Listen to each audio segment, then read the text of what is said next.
Pues la sostenibilidad no solamente es inversión y economía, también es comunicación y por eso tenemos hoy con nosotros a tres grandes también de la comunicación. Voy a presentar mi compañero que está aquí, Marisa Valls. También a Carolina Urbis, directora de comunicación de Engie. Y a Sandra Bosch, directora de comunicación de Vueling. Bien, bien. Mira, yo creo que aquí... Bueno, ha habido un fallo técnico ahora mismo, pero vamos, vienen enseguida.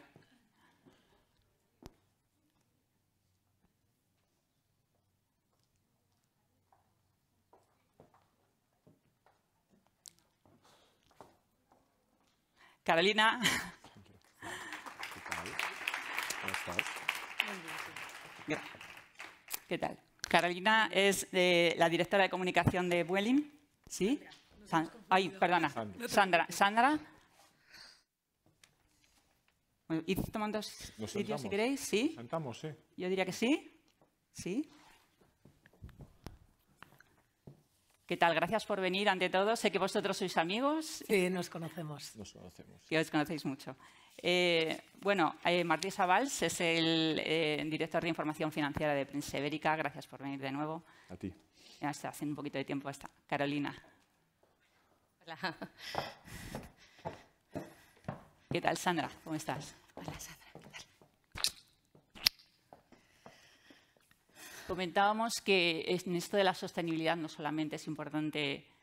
Vamos a intentar mantener un debate más que hacer preguntas. ¿Os parece correcto? Sí. No solamente es importante la inversión, ¿verdad?, que es muy importante a la hora de que las empresas puedan salir adelante, hacer esta inversión, es un bien mayor, pero también cómo se comunican las empresas. Como directoras de comunicación de vuestras empresas, de Engie y de Vueling, ¿cuál creéis que es el punto más importante a la hora de comunicar internamente y externamente todo lo que se hace por la sosteribilidad dentro de vuestras empresas? Bueno, muchísimas gracias. Primero de todo, gracias a Hugo Melalia, a Prensa Ibérica, a Woman por invitarnos a Engie a estar aquí. Bueno, a ver, este sería un debate larguísimo, sobre todo porque nosotros desde Engie, para empezar, nuestro propósito es un propósito que nos marcamos muy claramente en 2019. Bueno, para quien no sepa quién es Engie, es una multinacional francesa de recursos energéticos. Somos 96.000 empleados en todo el mundo con 93.000 millones de euros de turnover en 2022 y en España estaremos en torno a 2.000. Hace como aproximadamente 4 años marcamos un propósito que era acelerar la transición energética hacia economías neutras en carbono y a partir de ahí toda nuestra estrategia ha ido derivada hacia ese propósito. Y, por lo tanto, ha tenido un impacto muy claro tanto en la comunicación interna como externa. Yo creo que hay un tema en el ámbito de la sostenibilidad que implica también los criterios ambientales ESG, la parte de RSC, y es que tenemos que tener claro, tanto desde el punto de vista de comunicación interna, que nuestros empleados son nuestros embajadores y, por lo tanto, tenemos que hacerles llevar nuestro propósito y nuestra estrategia de manera muy clara. En nuestro caso tenemos clarísimo que queremos descarbonizarnos, tanto nosotros como nuestros clientes, en 2045 y, por lo tanto, eso tenemos que trasladarlo a nuestros empleados como embajadores. Y en comunicación externa es un posicionamiento de unos mensajes transparentes, veraces, eficaces y claros, porque de otra manera es muy complejo, sobre todo cuando estás en ámbito energético, que hablamos de cosas tan técnicas y a veces muy complicadas de entender en un sector que muchas veces no es fácil porque hay muchas aristas y muchas derivadas, ¿no? Entonces, cuando hablamos de sostenibilidad, yo creo que tenemos que tener claro el mensaje para hacerlo llegar a nuestros clientes, a nuestros proveedores, a nuestros consumidores, a nuestro stakeholder y, sobre todo, mandar mensajes veraces. Aquí hay mucha fake news, muchas veces hay mucha distorsión de mensajes, pero tienes que tener muy claro cómo quieres posicionar tu marca y tu propósito y tu estrategia. Y a partir de ahí derivar o escalar hacia unos mensajes en ese sentido, ¿no? Por eso yo creo que nosotros en ese camino, en ese propósito que nos estamos marcando, estamos construyendo un relato y un argumentario para precisamente poder llegar hasta a todos los stakeholders y a todos nuestros grupos de interés. Y hay un tema también muy importante, ya termino, y es que, claro, ahora mismo la transición energética que está en el punto de mira, sobre todo después de la pandemia, también genera mucha controversia. Hay muchas discusiones, hay muchos mensajes y nosotros también tenemos que escuchar eso. Es decir, también cuando queremos trasladar nuestro propósito, nuestra estrategia y ese argumentario, ese discurso, también tenemos que estar preparados para recibir también esos mensajes y esos debates que está ahí en la calle y tenemos también que escucharlo, ¿no? Por lo tanto, desde mi punto de vista, lo más importante a día de hoy es mensajes claros, veraces, eficaces y que podamos llevarlo o trasladarlo a todos los ámbitos de la sociedad para implicarlos efectivamente, y no quedarnos en la parte un poco técnica o en la parte un poco de negocio, que a veces eso no llega y no nos queda en nuestro ámbito, pero no llega finalmente a todos los colectivos a los que queremos llegar. Sandra, en vuestro caso la comunicación es esencial, ¿no? Para hacer comunicar o para comunicar a vuestros usuarios y en general a la sociedad. ¿Cuál es vuestro proyecto también de descarbonización? Totalmente. Bueno, primero agradecer a Womenal y a Woman y Prensa Ibérica por estar aquí. Y yo estoy muy de acuerdo con Carolina en un sentido, que es que muchas veces cuando hablamos de nuestra estrategia de descarbonización internamente, si tú la explicas fuera, la gente no la entiende. Entonces, lo que hay que hacer para empezar es pedagogía y dar datos. Por ejemplo, nosotros en Vueling, en el sector de la aviación, está viviendo un momento que hay mucho desconocimiento de lo que realmente contribuye a nivel de emisiones globales de CO2. La aviación a día de hoy contribuye entre un 2 y un 3%, y muchos de vosotros aquí, no voy a preguntar cuántos, seguramente creíais que es mucho más que esto. Entonces, primer punto es explicar cuál es la realidad, porque es cierto que muchas veces hablamos de si el tren o el avión. Para nosotros no es el tren o el avión, es la intermodalidad y es la conectividad. Al final lo que hay que asegurar es que los territorios tengan conectividad, porque esto es lo que asegura inversiones, atracción de talento y economía. Perdón, que estoy un poco enferma. Entonces, sí que es muy importante, primero, hacer esta pedagogía y luego explicar qué realmente estamos haciendo. A día de hoy, por ejemplo, la solución para descarbonizar la aviación ya existe. Es el combustible sostenible de aviación, se llama SAF, y descarboniza, reduce las emisiones hasta alrededor de un 80%. Nosotros creemos que en lugar de estar teniendo constantemente debates de si aviación sí o no, lo que tenemos que hacer es trabajar con todos los actores de la cadena de valor para realmente buscar cómo realmente implementamos esto. Y esto se puede hacer por una parte externa, que evidentemente hay que trabajar empezar desde cero con la pedagogía, y una parte interna que también hay que hacerlo con los empleados. Nosotros en los últimos 4 meses hemos formado, en Vueling somos 4.200 empleados, han pasado por nuestros workshops más de 1.500 empleados para explicarles todo lo que está haciendo la compañía a nivel de descarbonización y para que también sean voces para contarlo. Nosotros tenemos tripulantes de cabina que están en contacto directo con nuestros clientes. ¿Quién mejor que ellos para poder explicarlo? Nuestros pilotos pueden aplicar muchas medidas cuando ellos pilotan un avión para reducir emisiones. Entonces, hay que enseñarles cómo realmente podemos hacer, hay que trabajar con ellos para que entre todos podamos reducir al máximo. Entonces, yo creo que las dos vías hay que trabajarlas, pero el componente interno, sobre todo a nivel de altavoz, es muy importante que sobre todo tengan el conocimiento. Por último, os daré un ejemplo. Cuando empezamos a hacer estos workshops con empleados, la primera pregunta que hacíamos era ¿qué número de industria contaminante crees que es la aviación? Se lo preguntábamos a nuestros empleados. Nuestros empleados se equivocaban, creían que éramos mucho más contaminantes de lo que somos. Tú no puedes pretender explicar algo fuera cuando dentro de casa no tienes ni siquiera el conocimiento. Entonces sí que creemos que hay que empezar por construir por aquí. Martí, aquí ha habido una palabra que se ha repetido varias veces, que es transparencia. Pero hay muchas empresas que siguen haciendo greenwashing. Sí, bueno, yo creo que es verdad que fundamentalmente para un periodista, que empezamos algunos en los años 90 analizando balances económicos. Ahora, además de analizar balances económicos y decir si se dice la verdad y contar con la opinión de los expertos auditores y consultores, tenemos ahora otra misión, ¿no? Hasta qué punto cuando las empresas dicen que están invirtiendo en sostenibilidad, responsabilidad social, bauticemos estas frases como queramos si esto es verdad, ¿no? Ha habido una evolución. Yo quería contar una pequeña anécdota que me parece importante. En el año 95, en Washington Square, entrevisté a una monja. Esta monja era la responsable de inversiones de una de las principales congregaciones religiosas de Estados Unidos. En aquel momento donde se hablaba de crear valor para el accionista, donde lo que importaba era generar la mayor rentabilidad en bolsa de las empresas cotizadas, esta monja me contó que a la hora de decidir dónde invertían, había una serie de compañías en las que no invertían, entre ellas las de defensa, las de juego, casinos, empresas relacionadas directa o indirectamente con el sexo o empresas relacionadas con el tabaco. O sea, ellas se oponían a invertir eso, ¿no? Aquello era una absoluta novedad y empezó todo un movimiento, que fue el inicio de un gran movimiento que se ha desarrollado hasta ahora. ¿Qué ocurre? Efectivamente, las empresas han saltado porque saben que ahí, si se equivocan o se empiezan, como hay tanta transparencia y se puede saber todo ahora mismo gracias a las nuevas redes sociales, cualquier error o cualquier falta de... mira, lo que acaba de pasar con Air Nostrum en Vigo, ¿no? Todos conocéis lo que ha pasado con Air Nostrum, que 90 pasajeros se quedan fuera para que entren los jugadores de Sevilla para coger el avión, ¿no? Y esto ha generado una crisis de comunicación en Air Nostrum tremendo.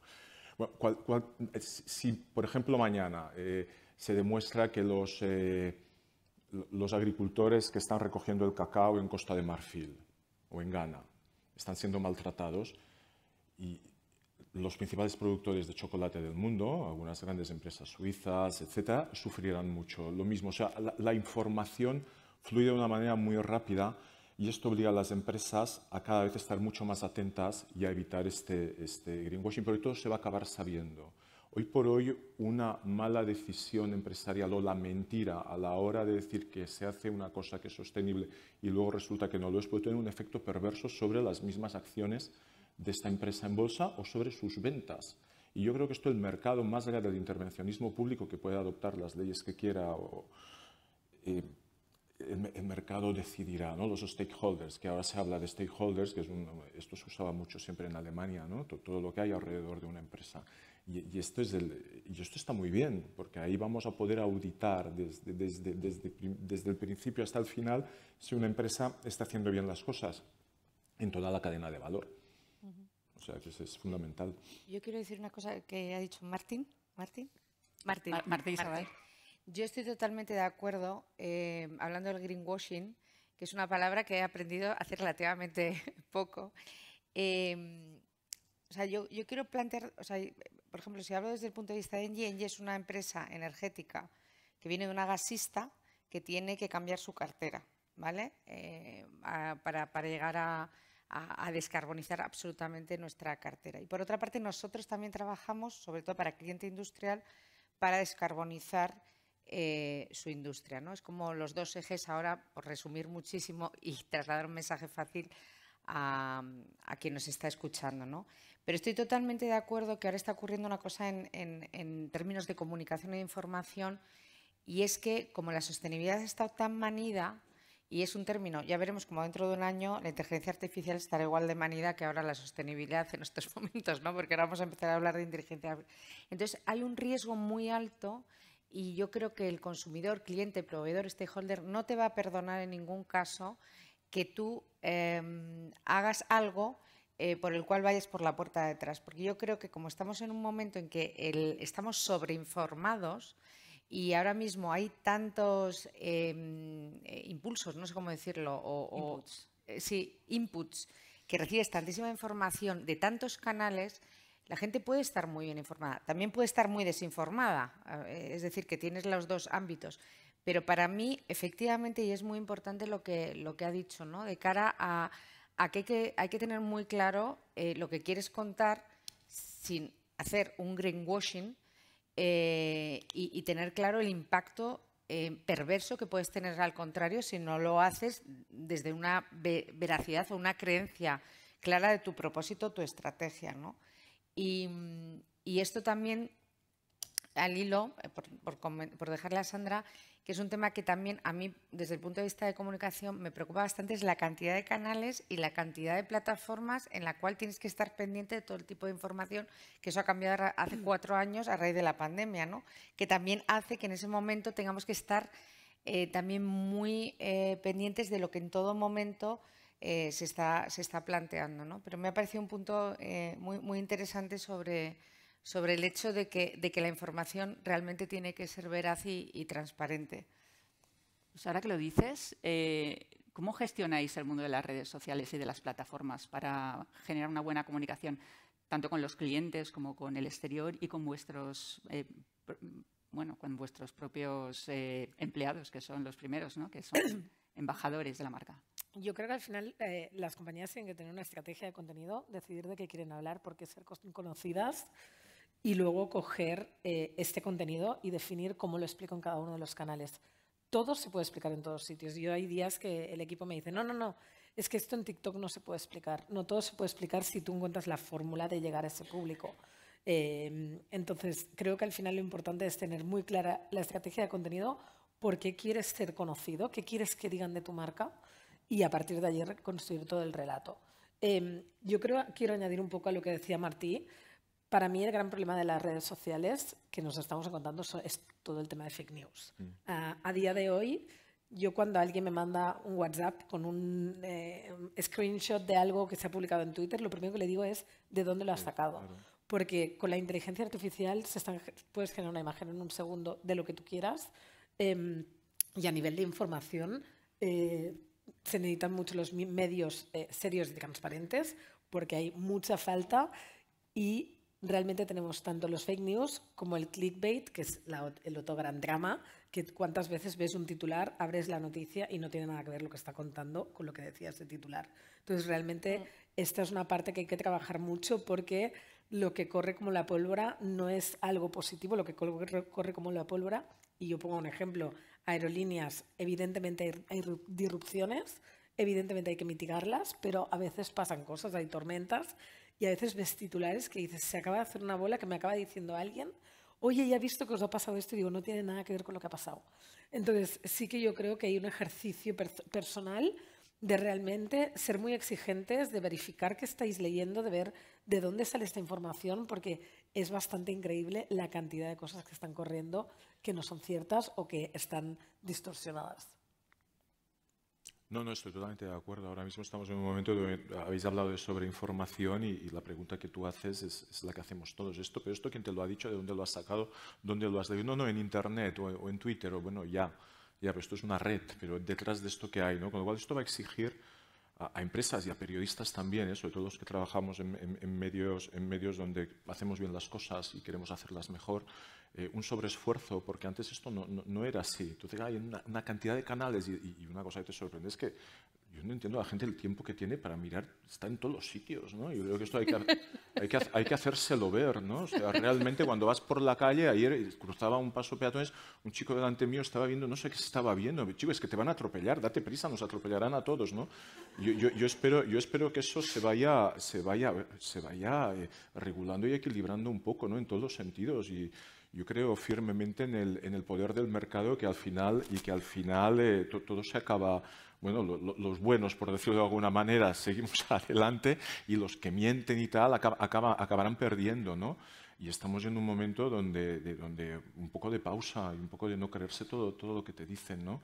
Y ahí las empresas entiendo que es muy complicado. Nosotros que trabajamos y hablamos mucho con responsables de comunicación de las compañías, con directivos, realmente es un estrés agregado que claro, que además tampoco se puede controlar todo. O sea, realmente es muy difícil. Hablamos de la cadena de valor, cómo se controla lo que te hace tu proveedor en China, en Bangladesh, en Costa de Marfil, como mencionaba antes, o en Perú, ¿no? Es complicadísimo, pero bueno, es el sobreesfuerzo que nos exige estar en el año 2023, camino del 24. Claro, el tema es que hay que controlarlo todo. Sí. Yo al hilo de eso, mi equipo, que tengo un equipo súper experto en... Nosotros solo tenemos aquí en LinkedIn en España, aunque el grupo tiene más redes sociales. Y bueno, pues todos los días, efectivamente, como decía Sandra, tiene que haber una estrategia de comunicación.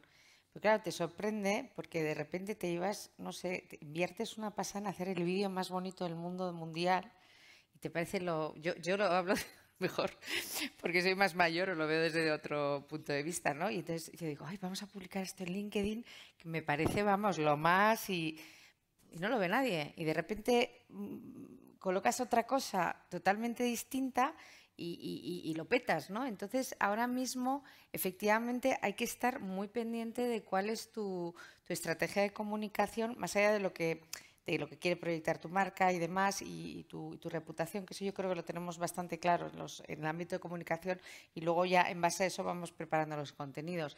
Pero a mí me sorprende diariamente quien consume esas redes, efectivamente, que tienen mucho tiempo y están bastante puestos, el que efectivamente no funciona todo. Y a mí me descoloca muchas veces ese tema, ¿no? El tema de contenidos, el descolocarte y lo rápido que tienes que reaccionar, ¿no? A ese tipo de temas. Las redes yo les tengo bastante respeto y cualquier plataforma digital, efectivamente, porque es difícil de controlar y inevitablemente, pues bueno, pues puedes recibir cualquier tipo de input, ¿no?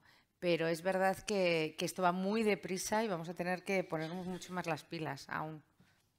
Carolina, la semana pasada hablábamos sobre que en las empresas ahora mismo hay 5 generaciones de empleados que entienden la sostenibilidad de una manera distinta. Sí. ¿Cómo se entiende en Engie? ¿Cómo se entiende en Vueling? ¿Cómo se entienden los medios de comunicación? Es que el otro día te comentaba que hicimos una mesa dentro de Engie. Éramos todas mujeres de 4 o 5 generaciones, ¿no? Y entonces estábamos en un momento dado, estábamos hablando de la digitalización. Yo soy de la generación X, había Baby Boomer, generación Y y Z creo que era, ¿no? Entonces, yo voy a poner un ejemplo por dejar a Sandra y a Martí y hablábamos del tema de la digitalización, ¿no? Y yo ponía un ejemplo que yo, obviamente, tenemos que convivir todos juntos y las nuevas generaciones, me decía una compañera, no, es que para mí es tiempo. O sea, la parte digital es tiempo, es que no pierdo ni un minuto en hacer algo que lo puedo hacer digitalmente, ¿no? Y sin embargo, para mí era comodidad. Y yo ponía un ejemplo con las entradas de teatro.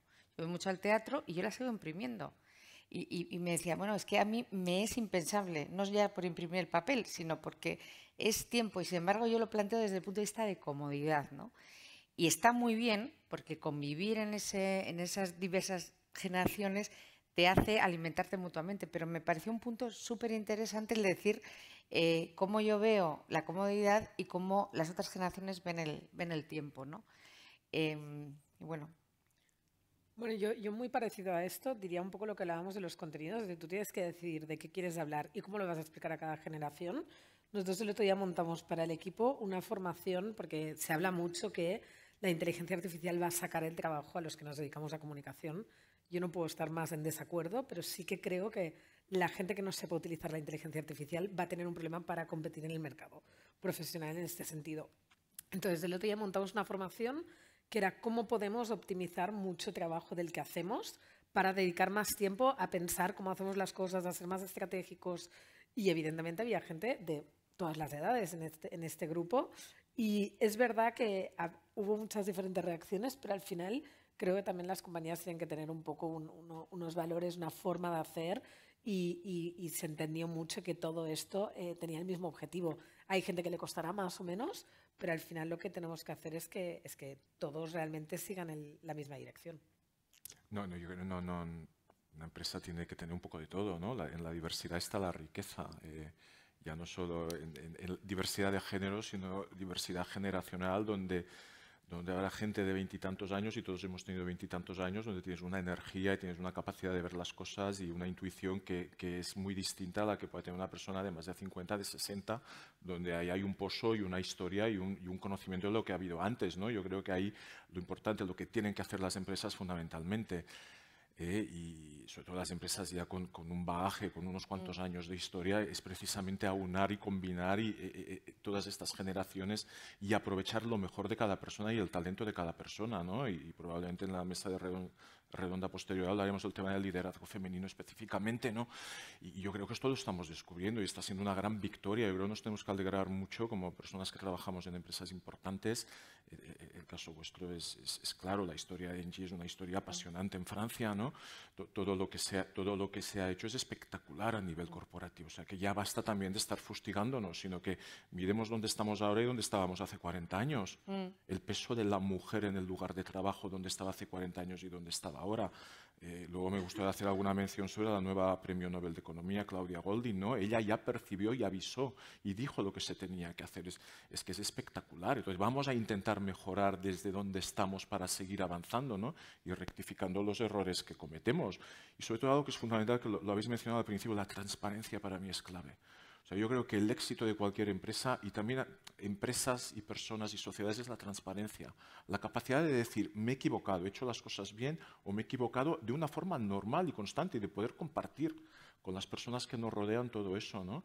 Pero bueno, y ahí es donde viene la confianza. En cuanto hay más transparencia, más confianza habrá y capacidad de decir que estamos todos remando juntos. Y luego yo creo que hay un elemento que es fundamental, que las empresas, independientemente de su tamaño, lo que tienen que hacer es eliminar los elementos tóxicos que hay dentro.